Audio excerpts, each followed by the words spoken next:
AITA for keeping mom's house after my siblings ignored her bills and called me greedy? My name is Danielle. I am 36, and for the last 3 years my life has basically been divided into two categories. My job at a dental billing office and whatever my mother needed before I could sit down for 5 minutes. I knew the difference between Medicare codes before I knew what was trending on Netflix. I kept a spare cardigan in my car because mom's treatment center was always freezing. I also had a whole folder on my phone just for pharmacy coupons, oxygen deliveries, appointment notes, and photos of pill bottles. Mom used to joke that I was the family's designated grown-up. That sounded cute until I realized everyone else had started believing it. Her name was Ellen. She was 68, sharp as a tack, and stubborn enough to argue with a medication bottle if she thought the label was talking down to her. Her house sat on a quiet street outside Pittsburgh. It was an older 2-story place with faded green paint on the porch, and a driveway so narrow you had to fold your mirrors in if you wanted to avoid scratching them on the hedge. The kitchen table had grooves and scratches from homework, birthday cakes, Christmas cookie dough, and one disastrous science project my brother Gavin did in 7th grade that left a permanent cloudy stain near the edge. The house was not fancy. It had drafty windows, a furnace that made a clicking sound before it kicked on, and a basement that smelled like old cardboard whenever it rained. But it was Mom's. She had paid that mortgage after my dad left. She had raised 4 kids in that house. By the time she got sick, the living room had slowly turned into a medical supply corner. There was an oxygen concentrator humming beside the TV stand, tubing taped along the baseboard so she would not trip, a recliner where she slept because lying flat made her cough, and a pill organizer on the side table labeled by day and time. At first, the illness came in small pieces. Shortness of breath, fatigue, cough that would not quit. Then it became pulmonology appointments, scans, steroids, antibiotics, oxygen deliveries, infusion center days, prior authorizations, and a stack of explanation of benefits letters on the kitchen counter. They all said, "This is not a bill," in bold print, while somehow still making everyone feel like they owed someone money. Because I worked in dental billing, everyone assumed I understood all of it. Honestly, I understood enough to be dangerous. I knew when a claim denial was nonsense. I knew when a patient statement was missing an insurance adjustment. I knew how to sit on hold for 43 minutes and not lose my mind until the representative said, "Let me transfer you," and the line went dead. My siblings understood less and helped even less. Gavin was 42, my oldest brother, and the loudest person in any room even when he was wrong.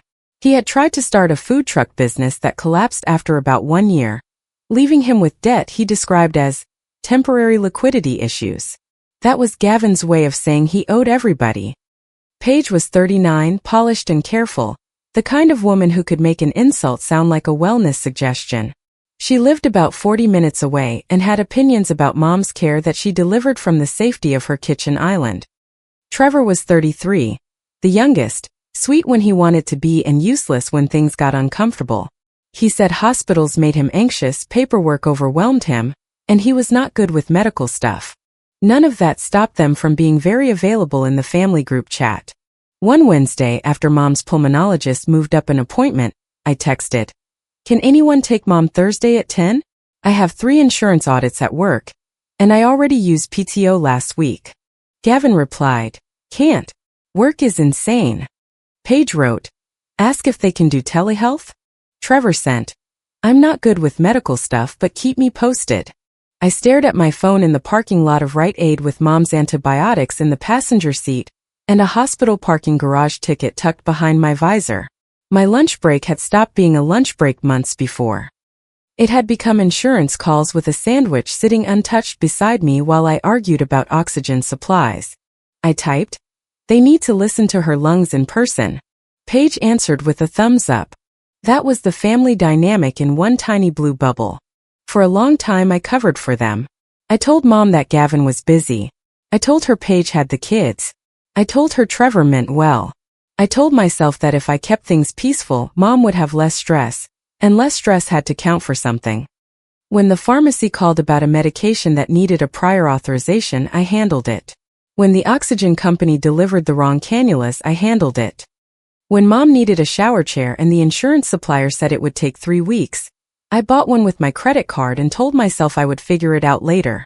Danielle, Mom said one evening as I taped her oxygen tubing neatly along the living room baseboard, you don't have to do everything. I laughed because if I didn't, I was going to say something ugly. Great. Who is taking over? The cat. She gave me that look mothers give when they know you are making a joke out of a wound. I see more than you think. Then you see me doing a very professional tape job. She let it go, but her eyes stayed on me a second too long. The first truly bad scare came in February. I found her sitting at the kitchen table with one hand pressed to her chest. Her lips were pale, and she was trying to pretend she was only catching her breath. She had always been proud, but pride looks different when someone is struggling for air. Called 911. At the hospital, I sat in a vinyl chair under fluorescent lights while she slept in short, restless bursts. I ate vending machine pretzels for dinner because the cafeteria was closed, and I used my cardigan as a blanket. At 1:17 in the morning, Gavin texted, "Any update?" I wrote, "They are admitting her. Her oxygen dropped badly. They are adjusting meds." Paige replied, "Oh no. Keep us posted." Trevor wrote, "I can't deal with hospitals at night. Tell her I love her." The next day, flowers arrived in Mom's room with a card that said, "Love, all of us." Mom smiled when she saw it. "That was sweet," she said. I smiled back because she needed something sweet. The receipt was in my email. I had ordered them myself after Paige suggested we send something, and then she disappeared when I asked who wanted to contribute. After that hospitalization, Mom changed. Not mentally. She was still completely herself. But she became more deliberate, like she had heard a clock ticking louder than before. She started asking where papers were. Insurance cards. The deed. Old bank statements. My dad's death certificate, even though he had passed years earlier and had nothing to do with her estate anymore. One morning in March, I came over before work to set up her pills and found her dressed in real clothes instead of pajamas, sitting at the kitchen table with her purse beside her. "Do you have time to drive me somewhere?" she asked. I checked my phone. Before work? Maybe. Where? Lawyer. I stopped with my hand halfway inside the cabinet. What lawyer? Mr. Kaplan. Elder law. His office is near the courthouse. Mom, is a serious situation happening? Yes, she said. I am tired of leaving things messy. I assumed she meant medical power of attorney, maybe an advance directive. This was stuff we had talked around but never finished because it made both of us quiet. I drove her to Mr. Kaplan's office in a brick building with an elevator that smelled like carpet cleaner and coffee. In the waiting room, Mom sat with her purse on her lap, breathing through her nose the way she did when she did not want anyone noticing she was short of breath. A receptionist called her name. I stood up with her, but Mom put a hand on my arm. "You wait here for part of it," she said. "Mom, I can help explain your medications. I need them to know this is my voice, not yours." I frowned. I didn't ask for anything. Exactly. She went in without me. I sat there staring at a framed print of a lighthouse, feeling like the floor had shifted slightly. When I joined them later, Mr. Kaplan was calm and precise. With silver hair and reading glasses he kept taking off and putting back on. He explained powers of attorney, medical decision-making, capacity, and estate intent in plain language. He asked Mom questions directly. She answered directly. She knew the date, the president, her medications, her assets, her children's names, and which one of us still had not returned her ladder from 2019. "That would be Gavin," she said. Mr. Kaplan's mouth twitched like he was trying not to smile. I signed where I needed to sign for medical paperwork. Mom signed other documents I did not read because they were not handed to me. I did not ask. Part of me was afraid asking would make it look like I cared about the wrong thing. 2 weeks later, Gavin suddenly cared very much. He showed up at Mom's house on a Sunday afternoon with store-bought muffins and a performance of concern. I was in the kitchen washing the plastic cup Mom used for her morning pills when I heard him say, "So, you are seeing lawyers now?" Mom's voice stayed even. "I saw a lawyer." "For what?" "Grown-up paperwork. I am your son. I have a right to know what is happening with your assets." I dried my hands slowly and walked into the living room. Gavin was standing near Mom's recliner, holding an envelope from Mr. Kaplan's office. It had been on the little table where Mom kept mail she wanted me to file. "Why are you reading her mail?" I asked. He looked at me like I had walked into his house instead of Mom's. "I saw the return address. I am concerned." "You had not asked about her oxygen levels in months," I said. "But now we are discussing capacity?" His jaw tightened. "Do not start with me, Danielle." Mom reached for the remote and muted the TV. "Put the envelope down, Gavin." He did, but not before glancing at it one more time, like it might confess something. That night the group chat exploded. Gavin wrote, "We need transparency about Mom's legal and financial situation. Danielle has been controlling access and information." I read that sentence 2 times while standing barefoot in my kitchen, still wearing the blouse I had worn to work. My dinner was a bowl of cereal on the counter. I had not even poured the milk yet. Paige replied, "I agree. I am not saying anyone did anything wrong. I am saying the situation looks concerning."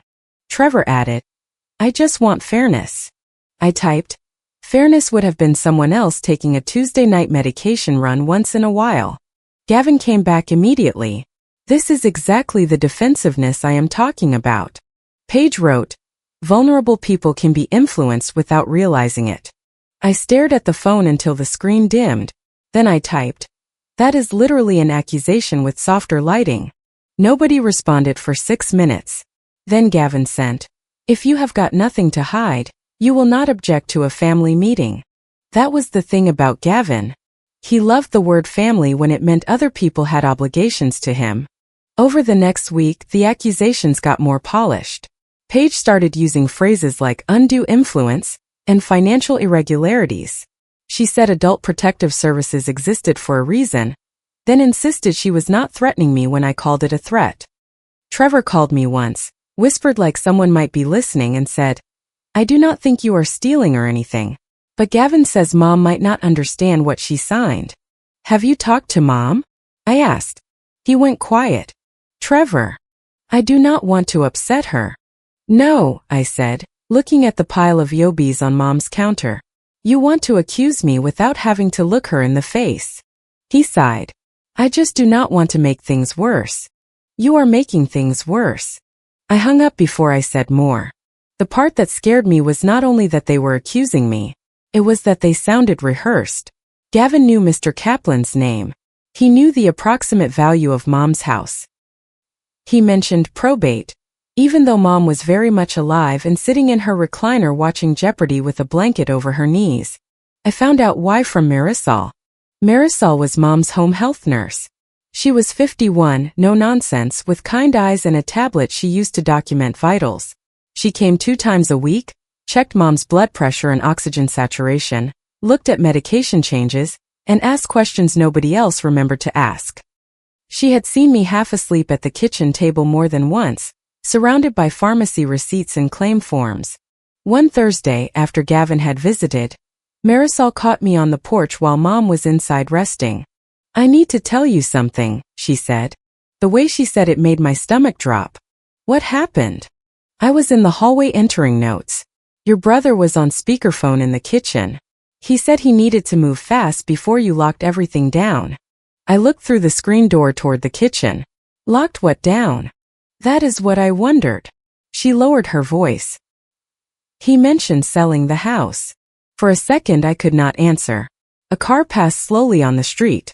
Somewhere down the block, a dog barked 2 times. "Mom is still alive," I said finally. Marisol's face softened. "I know." I rubbed my forehead. "Did you hear who he was talking to?" "No name. But I wrote down what I heard after I left because it bothered me. I can give you a statement if you need it."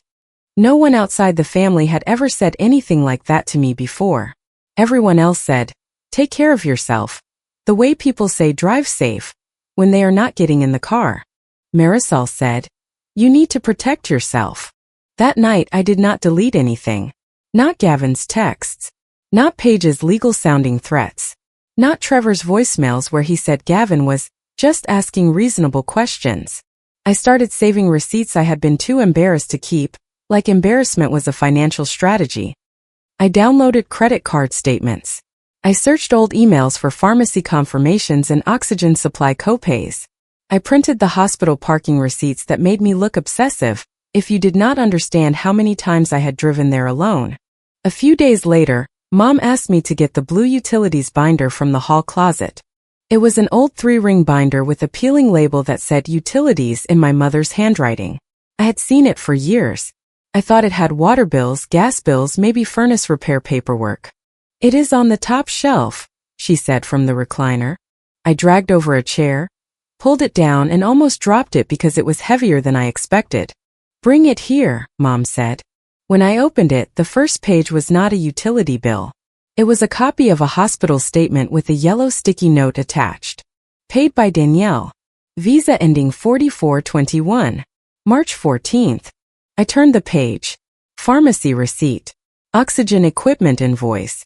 Shower chair. Blood pressure cuff. Copay. Another hospital statement. Another sticky note. Then screenshots of group texts, printed and organized by month. Danielle. Can anyone cover the oxygen delivery copay this week? It is $86. Gavin. I am tapped out until Friday. Paige, things are tight here too. Trevor, sorry I can't. Below it, in Mom's handwriting, Danielle paid. My throat tightened. Mom, I said, why did you keep all this? She leaned back in the recliner, tired but clear-eyed. Because I know my children. I raised them. I flipped through faster. There were bank statements showing transfers from Mom to Paige from the first year Mom was sick. One for $2,500. Another for $1,200. A note beside them said, Paige said temporary.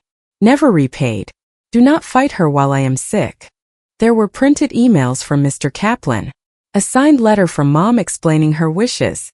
A note from her doctor confirming she was mentally competent at the time she updated her estate documents.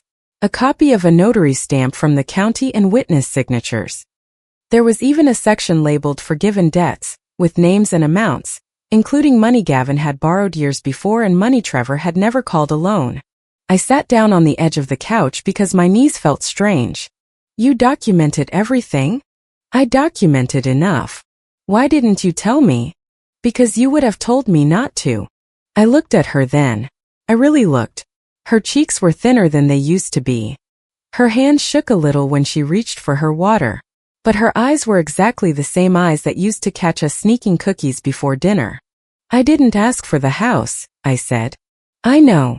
I do not want them thinking I waited around for you to pass away so I could get something. Mom's expression hardened. They can think whatever helps them sleep. I know who showed up. I pressed my palm over the binder pages. This is too much. No, she said. What you paid was too much. What you carried was too much. A house is not a thank you card, baby. But it is the only thing I still have that can protect you. That broke me more than the receipts. Not loudly. I did not sob into her lap or make a scene. I just sat there with my hand on that blue binder while tears slid down my face, because I realized my mother had been sick, scared, tired, and still doing math in her head about how to protect me from my own family. Then she told me the part that made the whole thing go cold.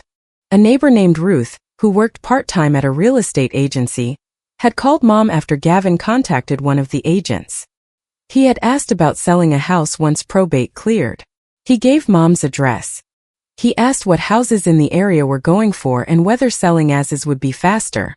When was this? I asked. Before he came here with the muffins. I closed my eyes. Mom said.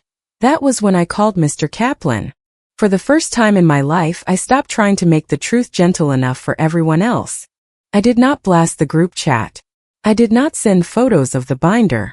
I did not call Gavin and yell. I wanted to. My fingers actually hovered over his name more than once.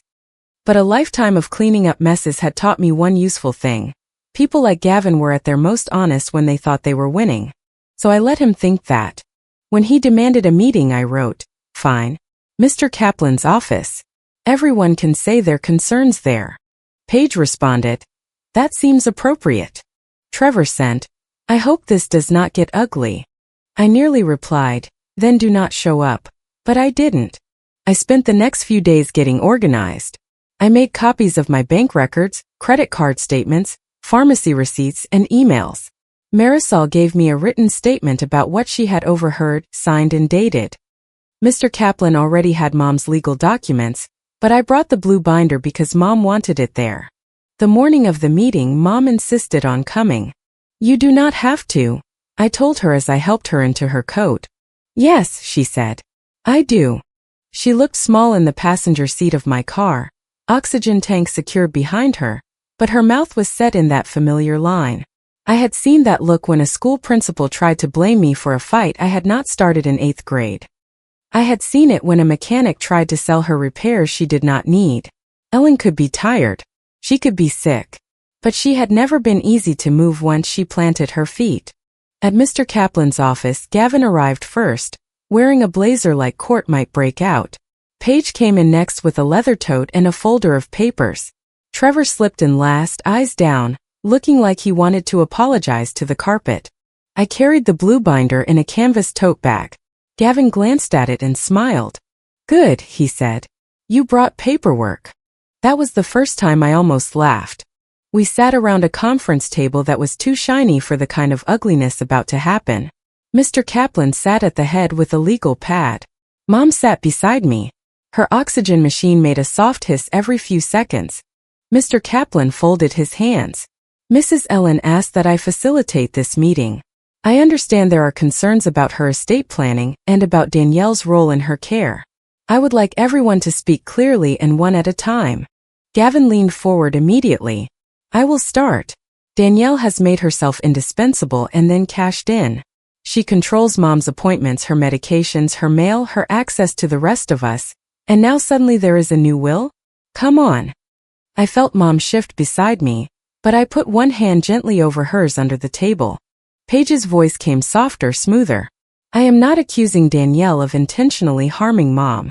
I am saying vulnerable adults can be influenced. When one child controls the flow of information, it creates an imbalance." Trevor swallowed. "I just think everything should be fair. Nobody wants a fight." "You are in one," Mom said. Gavin ignored her, which told me everything. He kept going. "We should have a full accounting of Mom's finances. We should know what Danielle spent, what she reimbursed herself for, and whether Mom understood what was happening when she signed anything." Mr. Kaplan looked at Paige. "Anything to add?" Paige slid her folder forward. "I printed some examples of Danielle being defensive in the group chat. I also think APS may need to be consulted if we cannot resolve this transparently." There it was. The threat dressed for brunch. Mr. Kaplan turned to me. "Danielle." I pushed the blue binder toward him. "Before anyone repeats the phrase financial abuse, I recommend we review the records in order." Gavin snorted. "Records you prepared?" Mom's voice cut in. "Records I prepared." The room changed. Just a little, but enough. Mr. Kaplan opened the binder. He already knew some of what was inside, but not all of it. He adjusted his glasses and began calmly. The first section was medical expenses, hospital copays, medication receipts, oxygen supplies, the shower chair, the pulse oximeter, the recliner rental before I finally bought a used one from a neighbor because Mom could not sleep flat anymore. Each receipt had a date, amount, and payment method. Most were mine. Mr. Kaplan read numbers without drama, which somehow made them worse. $286 paid by Danielle. $86 paid by Danielle. $412 paid by Danielle. $139 paid by Danielle. Monthly pharmacy charges varying between $74 and $318. Paid primarily by Danielle. Gavin's face tightened. That does not prove Mom did not reimburse her. Mr. Kaplan turned the page. The next section contains bank records. I see no matching reimbursements for these amounts. Mrs. Ellen, is that correct? Mom said. I could not afford to reimburse her. Paige looked down at her folder. Then came the screenshots. Mr. Kaplan read enough to make the pattern clear. Danielle. Can anyone stay with Mom Friday night? I have a fever and do not want to expose her. Gavin, I can't. Work is nuts. Paige, I would, but the kids have activities. Trevor, sorry. Keep me posted. Danielle. Oxygen company needs someone home between noon and 4. Gavin, can't today. Paige. Ask them to leave it on the porch? Trevor, I am overwhelmed this week. The room got so quiet I could hear the copier warming up in the hallway. Mr. Kaplan moved to another section. There are also notes regarding direct transfers from Mrs. Ellen to family members. Paige's head snapped up. That is private. Mom looked at her. So was Danielle's credit card balance. Mr. Kaplan read the amounts without embellishment. Paige had borrowed money from Mom early in the illness, back when Mom still had a little cushion. $2,500 for what Paige called an emergency mortgage shortage. $1,200 for car repairs. $600 for just until Friday. None of it had been repaid. Paige's polished calm cracked. Mom told me not to worry about it. I told you not to worry me about it while I was trying to breathe, Mom said. Gavin jumped in. This is a distraction. Nobody is saying Danielle didn't help. We are saying changing the house is extreme. Mr. Kaplan turned another page. Then we should discuss estate intent. He brought out Mom's signed letter. It had a county notary stamp and witness signatures. Her doctor's note was attached, confirming she was mentally competent when she made the decision. Mr. Kaplan had also documented that I had been asked to leave the room for the estate discussion, specifically to avoid any claim of pressure. He read only part of the letter aloud because Mom asked him not to read the personal pieces. But the part he read was enough. I am leaving my home to Danielle because she has provided the majority of my care, paid expenses I could not pay, and sacrificed income, savings, and time without demand for repayment. This decision is mine. Danielle did not ask me for my home, did not threaten me, and did not isolate me from my other children. My other children were asked for help and repeatedly declined or failed to appear. Trevor covered his mouth with one hand. Gavin looked furious now but not righteous. He looked cornered. This is ridiculous, he said. She probably told you what to write. Mom turned to him slowly. I didn't forget who visited. I also didn't forget who didn't. He looked away first. Then Mr. Kaplan reached the real estate email. It was not illegal. That is the thing. It was not some smoking gun that would send Gavin to jail. It was worse in a way because it was so ordinary. It was a polite email from an agent thanking Gavin for reaching out about the property on Mom Street and discussing possible sale price ranges once probate cleared. The date was right there. Mom had been alive, hospitalized 2 times that year but very much alive, when Gavin was asking how quickly her house could be sold. Mr. Kaplan looked at him over his glasses. Your mother was alive when this was sent. Gavin's mouth opened then closed. I was just gathering information. For who? I asked. For the family. I laughed once, not because it was funny. You do not get to call it family property when you treated family care like my personal hobby. Paige whispered. Danielle. No, I said, still looking at Gavin. My voice was low, but I could feel 3 years of swallowed words sitting behind it. You wanted transparency? Here it is. I paid for medication while you sent thumbs up emojis. I slept in hospital chairs while you sent flowers I bought. I used vacation days for appointments you didn't ask about. And while Mom was trying to figure out whether she could breathe, you were pricing her house. Gavin's face turned red. That is not what I meant, Mom said. It is exactly what you meant. She did not shout. She did not have to. Her calmness did more damage than yelling ever could. Then she looked at all 3 of them. I needed children, she said. I got opinions. Danielle gave me care. Trevor's eyes filled, but Mom did not soften. I am not confused, she continued. I am not controlled. I am tired. There is a difference. Nobody spoke for a while. Mr. Kaplan eventually broke the silence with the same measured tone he had used all along. He explained that the documentation made any will contest weak and potentially expensive. He explained capacity, independent counsel, medical confirmation, and estate intent. He did not threaten anyone. He didn't need to. Facts are very calm when they have teeth. He also addressed Paige directly. The money she had borrowed from Mom's account was documented. Mom had the right to forgive it, demand repayment, or account for it in estate planning. Paige went pale when he said that if she challenged the will and financial history became part of the record, those transfers would not stay private. By the end of the meeting, Gavin was no longer talking about fairness. Paige was no longer talking about APS. Trevor looked like he wanted to crawl under the conference table and mail himself somewhere else. Nobody got dragged out in handcuffs. Real life is usually quieter and more expensive.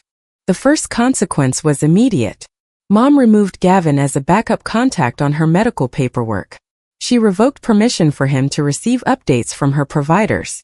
When he protested, she said, "You can hear about my health from me if I choose to tell you." The second consequence landed on Paige.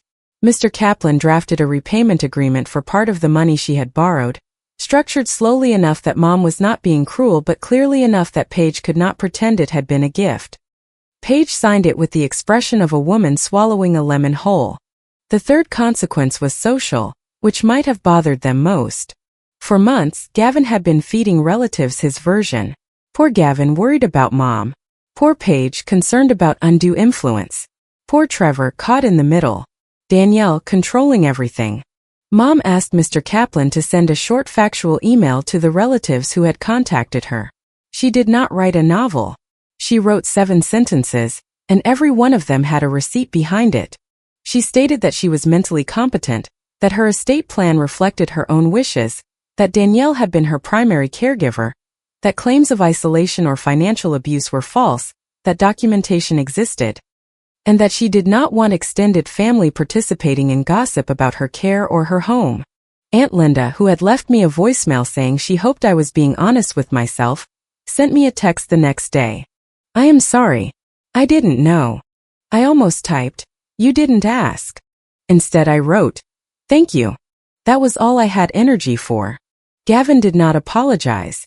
He sent one long email to Mom about miscommunication, high emotions, and wanting to preserve family unity. Mom read the first paragraph, snorted, and asked me to block him from her phone for the evening because she wanted to watch a baking show in peace. Paige paid the first installment of her repayment agreement late, but she paid it. Her Christmas card that year was very neutral. Trevor came by 2 weeks after the meeting. He stood on Mom's porch with his hands in his hoodie pocket, looking younger than 33. "Can we talk?" he asked. Mom was napping, so I stepped outside and closed the door behind me. He stared at the porch boards. "I am sorry. I waited. I didn't know it was that bad," he said. That old reflex rose in me, the one that wanted to make him feel better. It was almost embarrassing how strong it was. I could have said it was okay.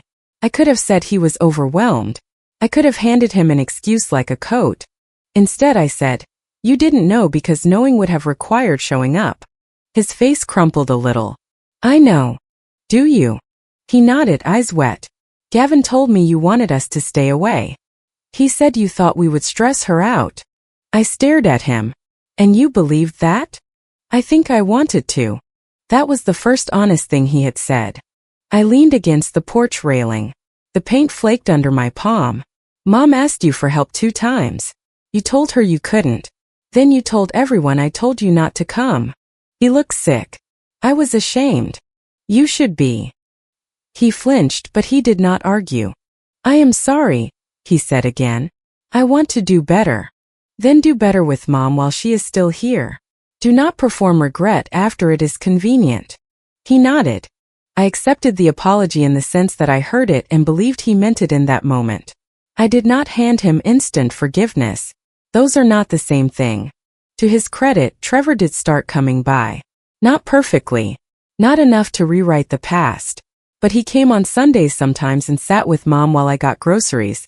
He learned how to check that the oxygen tubing was not kinked. He drove her to one appointment and texted me a photo of the parking garage level because he knew I would ask where they were. Mom appreciated it, but she did not change her will. She told him that directly. "Doing one right thing does not erase 3 years," she said. He nodded and said, "I know." Gavin stayed mostly away after that. Paige visited 2 times, both times wearing a soft voice and bringing soup that Mom said needed salt. The last months of Mom's life were not beautiful in the way people try to make illness sound beautiful after the fact. They were hard. There were bad nights, medication changes, coughing fits, forms, more forms, and one awful morning when I cried in my car outside the pharmacy because a coupon that had worked the month before suddenly didn't, and the new price was $287. But there was less noise. Mom had taken control of the story, and that gave her peace. She watched her shows. She sat on the porch when the weather warmed up. She made Trevor fix the loose step because, as she told him, "You have two hands and guilt. Use both." She asked me to bring her a chocolate milkshake after one appointment and drank half of it with the seriousness of someone completing an important task. One evening she patted the arm of the recliner and said, "When this is yours, do not turn it into a museum." I was sorting pill bottles at the coffee table. "Can we not?" "We can." I kept my eyes on the labels. "Morning. Evening. With food. Do not crush. I do not want to talk about when you are gone." "I know.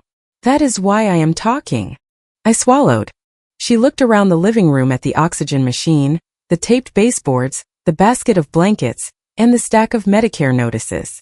"Make yourself a room that has nothing to do with taking care of anybody." I tried to joke. "Like a rage room?" "A quiet room," she said. "Though if you need to break a plate, use the chipped ones."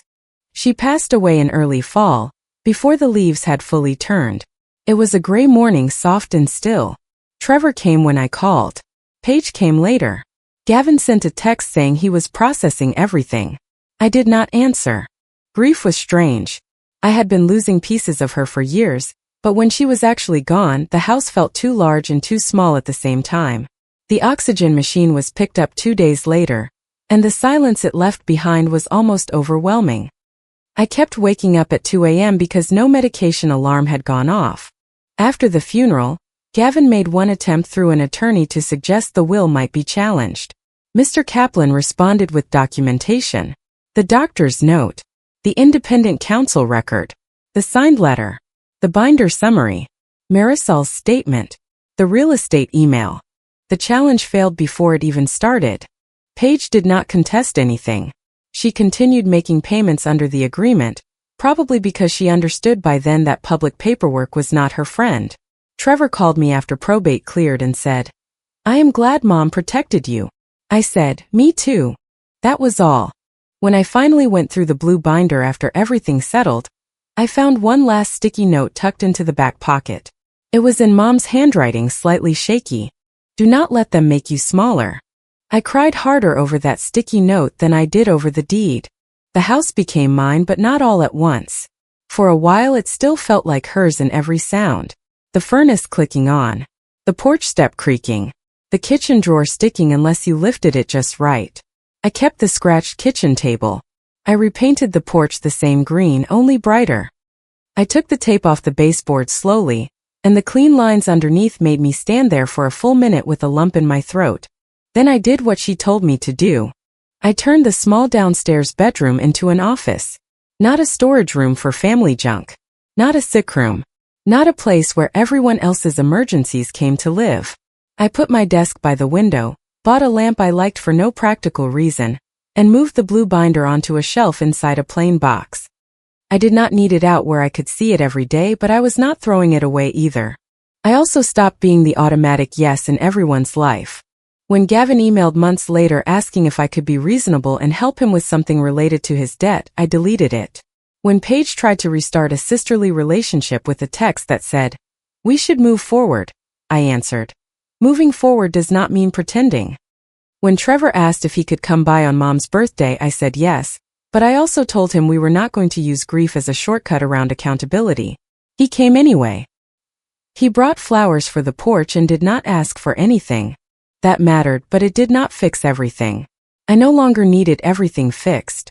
People think the worst part of being the dependable one is the work. It isn't. It is how quickly everyone decides your exhaustion is normal.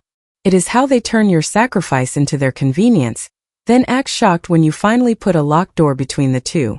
Mom saw that before I did. She saw it from her recliner under a blanket, with oxygen tubing across her lap and a pen in her hand, labeling receipts no one was supposed to need unless her own children tried to rewrite the truth. They came in ready to bury me. Mom had already buried them in paperwork. And for the first time in years, the house was quiet because I chose peace, not because I was waiting for someone to disappoint me. If you liked it, don't forget to leave a comment and support the channel by subscribing. See you in the upcoming stories.